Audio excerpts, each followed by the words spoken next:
السلام عليكم ورحمة الله وبركاته.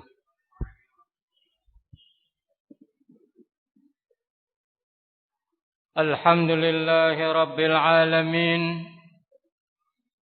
خلق الموت والحياة ليبلوكم أيكم أحسن عملا، وهو العزيز الغفور.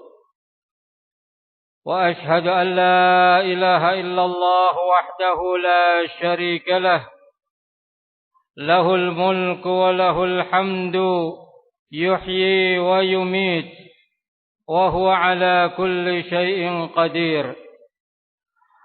وأشهد أن محمدا عبده ورسوله، البشير النذير والسراج المنير، صلى الله عليه وعلى آله وأصحابه وسلم تسليما كثيرا. أما بعد، Ma'asyiral muslimin, segenap saudaraku kaum muslimin hadirin sidang Jum'ah rahimani wa rahimakumullah. Ketahuilah, kematian adalah satu perkara yang pasti akan menjemput kita. Allah Jalla wa'ala sebutkan pada Ali Imran 185, Kullu nafsin dha'iqatul maut. Setiap jiwa akan merasakan kematian, kata Allah Jalla wa'ala. Dimanapun hamba berada, pasti kematian ketika sudah tiba maka akan datang menjemputnya. Allah Jalla wa'ala sebutkan pada surat An-Nisa ke-78, Aynama takunu yudrikkumul maut walau kuntum fi burujim musyayyadah. Di mana saja kalian berada, kata Allah, kematian akan mendapatimu, sekalipun engkau berada di atas benteng, bangunan yang tinggi, bangunan yang kokoh sekalipun, kata Allah Jalla wa'ala. Maka ketika tiba saatnya sakratul maut, maka tidaklah bisa ditangguhkan kembali. Allah Jalla wa'ala tegaskan pada surat Qaf ke-19, Waja'at sakratul mauti bil haqq, dzalika ma kunta minhu tahid. Dan datanglah, kata Allah Jalla wa'ala, sakratul maut ketika naza'. Perkara itu, kata Allah Jalla wa'ala, al-haq, benar-benar ada dan pasti ada, kata Allah Jalla wa'ala. Maka perkara yang kamu tidak akan bisa mengelak lari darinya. 3 ayat, dan masih ada ayat-ayat yang lainnya, cukup menjadi bukti bagi setiap diri kita yang beriman. Setiap apa yang Allah turunkan dalam Al-Quran hak adanya tanpa ada keraguan sedikit pun. Baik itu ayat Al-Quran maupun hadits-hadits dari Rasulnya Muhammad sallallahu alaihi wasallam yang sahih. Sikap bagi setiap diri kita umat beliau, hambanya Allah yang beriman, pasti selalu membenarkan, menerima dan mengimaninya. Ma'asyiral muslimin rahimani wa rahimakumullah. Oleh karenanya Rasulullah sallallahu alaihi wasallam dengan perhatiannya yang sungguh-sungguh kepada umatnya selalu mengingatkan tentang adanya kematian. Pada hadis yang disahihkan oleh Syekh Al-Albani rahimahullahu taala, Rasulullah sallallahu alaihi wasallam sabdakan, Aktsiru dzikra hadhimil ladzat. Kata beliau sallallahu alaihi wasallam, perbanyak oleh kalian untuk mengingat penghancur kenikmatan dunia. Hadhimil ladzat, penghancur kenikmatan dunia maksudnya adalah kematian. Berkata Al-Imam As-San'ani rahimahullahu ta'ala, melalui hadits ini tidak sepatutnya bagi seseorang untuk lalai darinya, untuk lalai dari mengingat sebuah nasihat yang terbesar. Bagaimana tidak dikatakan terbesar? Karena itu pasti kita akan mendapatinya. Itulah kematian, kata beliau.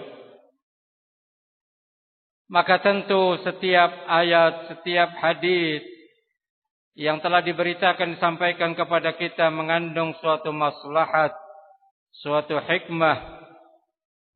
Hikmah kita diperintahkan mengingat kematian tentunya agar kita mempersiapkan diri dengan amalan saleh untuk mendapatkan kebahagiaan pada kehidupan berikutnya. Allah Jalla wa'ala pun juga sudah mengingatkan pada Al-Hasyr ayat ke-18. Ya ayyuhalladzina amanu taqullaha wal tanzur nafsum ma qaddamat lighad wattaqullaha innallaha khabirum bima ta'malun. Wahai sekalian orang-orang yang beriman, takwalah kalian selalu kepada Allah. Hendaklah kalian, setiap diri kalian memperhatikan apa yang telah kalian perbuat untuk mempersiapkan hari esok, hari akhirat, hari yang kekal abadi tanpa ada berakhirnya. Maka bertakwalah kepada Allah. Allah itu sungguh maha mengetahui apa yang kalian lakukan.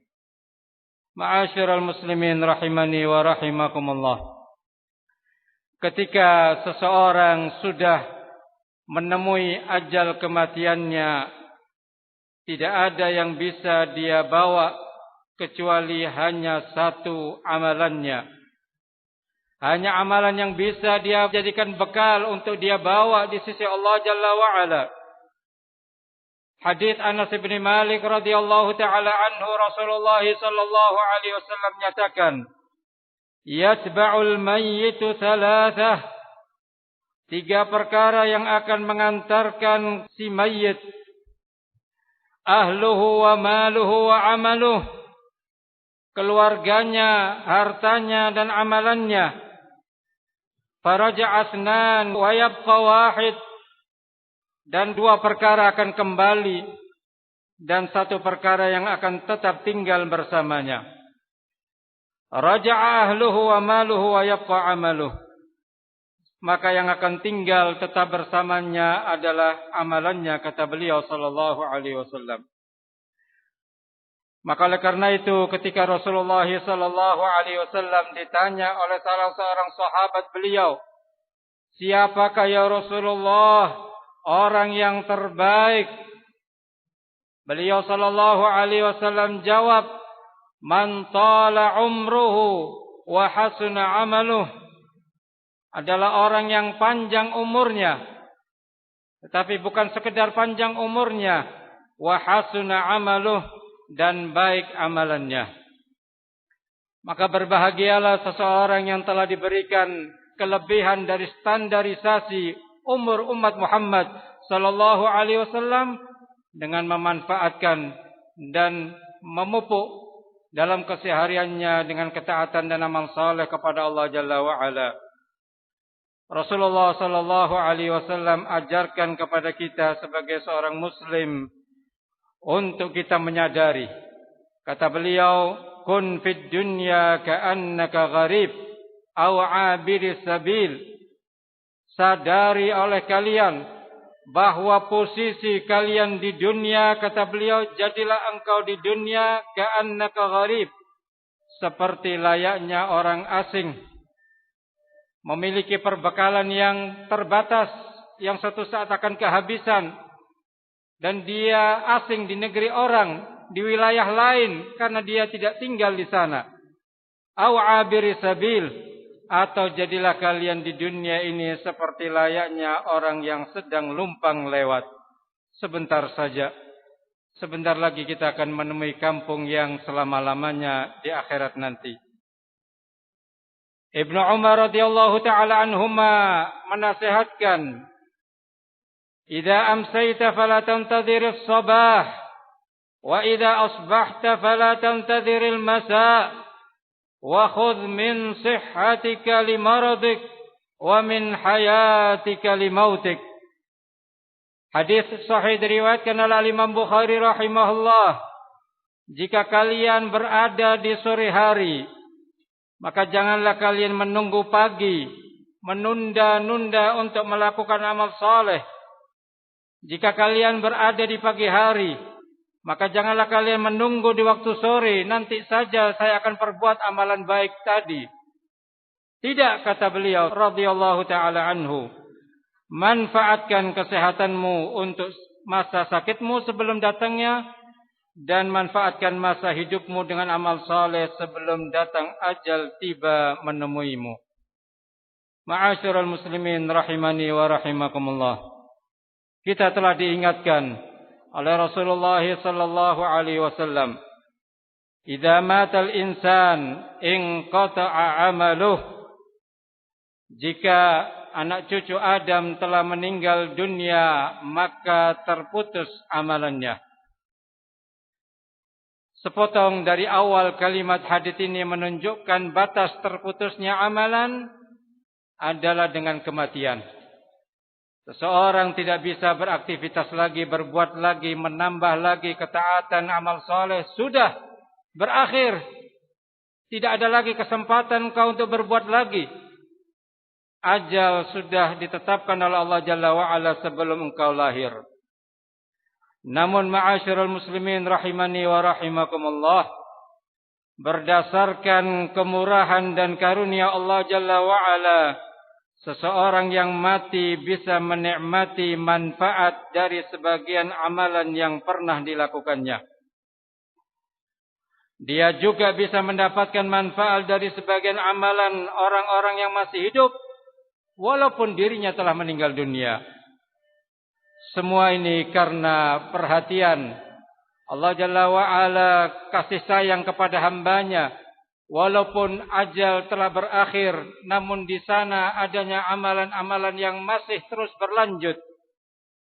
Berdasarkan hadis yang telah disebutkan tadi, maka Rasulullah sallallahu alaihi wasallam memberikan pengecualian, illa min thalathatin. Anak cucu Adam ketika meninggal dunia maka amalannya terputus kecuali hanya 3 perkara. Yang pertama, kata beliau sallallahu alaihi wasallam, shadaqatin jariyah.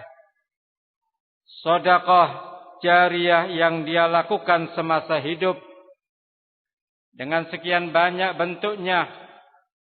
Apakah dia di masa hidupnya pernah berperan untuk membangun masjid Allah Jalla wa'ala? Apakah dia pernah berandil untuk membangun ma'had-ma'had, pesantren-pesantren yang di sana ditegakkan Al-Quran dan Sunnah dengan pemahaman salafus saleh? Di masa hidupnya dia pernah menggali sumur yang airnya kemudian bermanfaat untuk kaum muslimin. Sekian bentuk amalan-amalan jariyah. Jariyah artinya mengalir terus-menerus walaupun pelakunya telah meninggal dunia. Termasuk wakaf-wakaf yang dilakukan. Tanah ini saya berikan kepadamu tanpa syarat.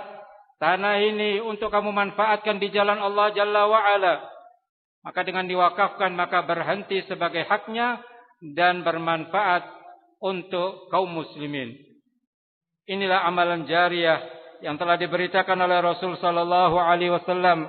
Masih banyak pula peluang-peluang bagi kita untuk melakukan sedekah jariyah, mencetak Al-Quran, membagikan Al-Quran yang kemudian bermanfaat dibaca oleh kaum muslimin, anak-anak kaum muslimin. Pahalanya terus mengalir. 1 pahala, 1 huruf adalah 10 pahala di sisi Allah Jalla wa'ala. Maka silahkan kita kumpulkan dan kita pelajari amalan-amalan jariyah apa saja yang bisa dilakukan sesuai dalil yang datang dari hadis Nabi sallallahu alaihi wasallam. Yang kedua adalah ilmu yang bermanfaat. Ilmu yang dia pelajari. Dia belajar semata untuk mengangkat kejahilan pada dirinya. Yang kemudian ketika diberikan kemampuan oleh Allah Jalla wa'ala, dia beranjak untuk menyampaikan, mengajarkan ilmu yang dia ketahui walaupun sedikit, tetapi berdasarkan dengan dalil Al-Quran dan hadis Rasul sallallahu alaihi wasallam yang sahih. Kata Nabi sallallahu alaihi wasallam, "Man da'a ila huda kana lahu minal ajri mithlu ujuri man tabi'ahu la yanqusu dzalika min ujurihim syai'a." Barang siapa yang berdakwah mengajarkan manusia kepada petunjuk kebaikan, maka dia mendapatkan pahala seperti pahala yang mengikutinya tanpa terkurangi pahala mereka sedikit pun. Ini keutamaan mengajarkan ilmu din, ilmu agama Allah Jalla wa'ala. Seseorang yang tadinya jahil tidak mengerti jadi mengerti.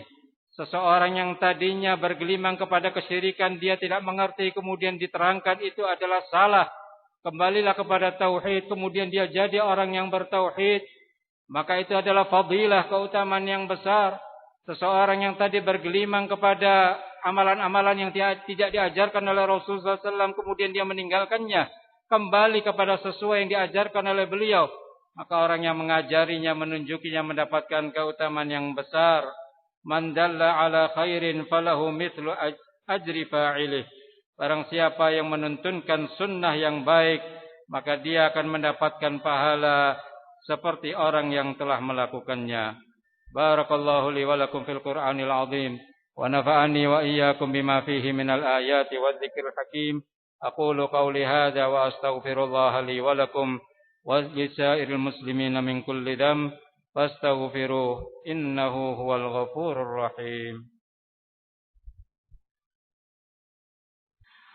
الحمد لله الذي أرسل رسوله بالهدى ودين الحق ليظهره على الدين كله وكفى بالله شهيدا وأشهد أن لا إله إلا الله وحده لا شريك له إقرارا به وتوحيدا وأشهد أن محمدا عبده ورسوله صلى الله عليه وعلى آله وسلم تسليما مزيدا.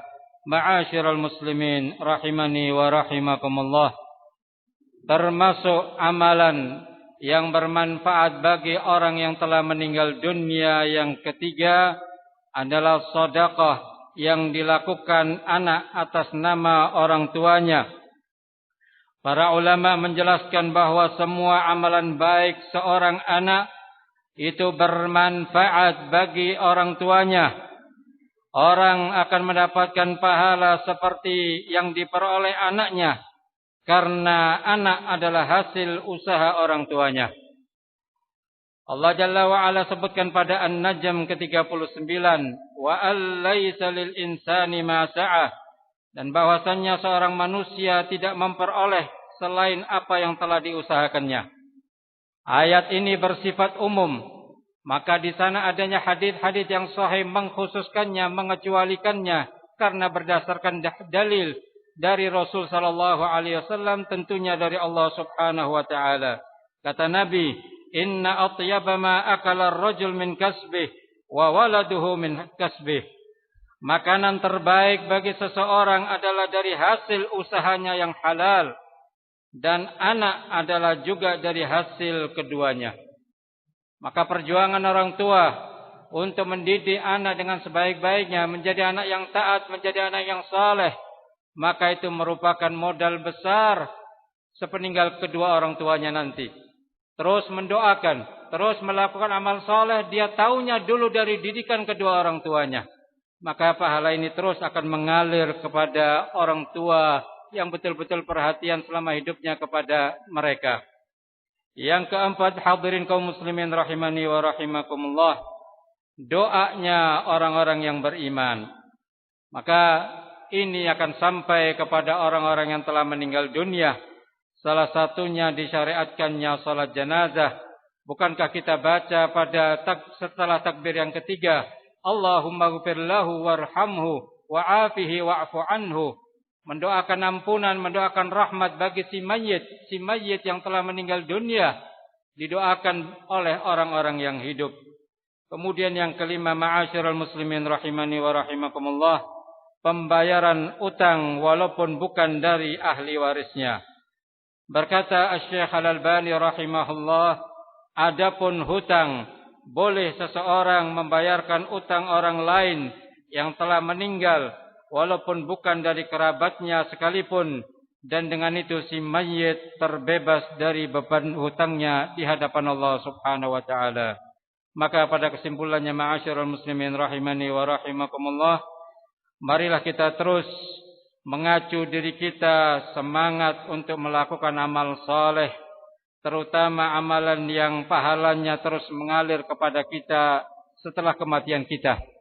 Di antaranya kita mengacu diri kita untuk bisa faham tentang agama kita, tidaklah lain dengan menuntut ilmu agama Allah Jalla wa'ala dengan benar.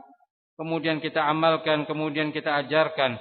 Kita melakukan sedekah jariyah, kita mendidik anak-anak kita agar menjadi anak yang saleh. Semoga Allah Subhanahu wa taala memberikan kemudahan, keringanan bagi kita untuk melakukan amalan-amalan dan pendekatan diri kepadanya. Allahumma salli wa sallim ala abdika wa rasulika Muhammad wa radallahumma 'anil khulafa'ir rasyidin Abi Bakr wa Umar wa Uthman wa Ali wa sa'iris sahabati ajma'in bi rahmatika ya arhamar rahimin. Allahumma ighfir lil mu'minina wal mu'minat wal muslimina wal muslimat al ahya'i minhum wal amwat innaka sami'un qaribun mujibud da'wat. Allahumma rabbana zalamna anfusana wa illam taghfir lana wa tarhamna lanakunanna minal khasirin. Allahumma arinal haqqa haqqan warzuqna ittiba'ah wa arinal batila batilah warzuqna ijtinabah. Allahumma aslih wulata umurina lima tuhibbu wa tardah. Allahumma aslihhum warzuqhum bitanatas salihah ya arhamar rahimin. Allahumma arzuqna husnal khatimah. Allahumma arzuqna husnal khatimah. Allahumma ja'alna min ahli jannatikal firdaus bighairi hisabin wala azab. Rabbana atina fid dunya hasanah wa fil akhirati hasanah wa qina adzaban nar. Wa sallallahu wa sallama ala nabiyyina Muhammad wa ala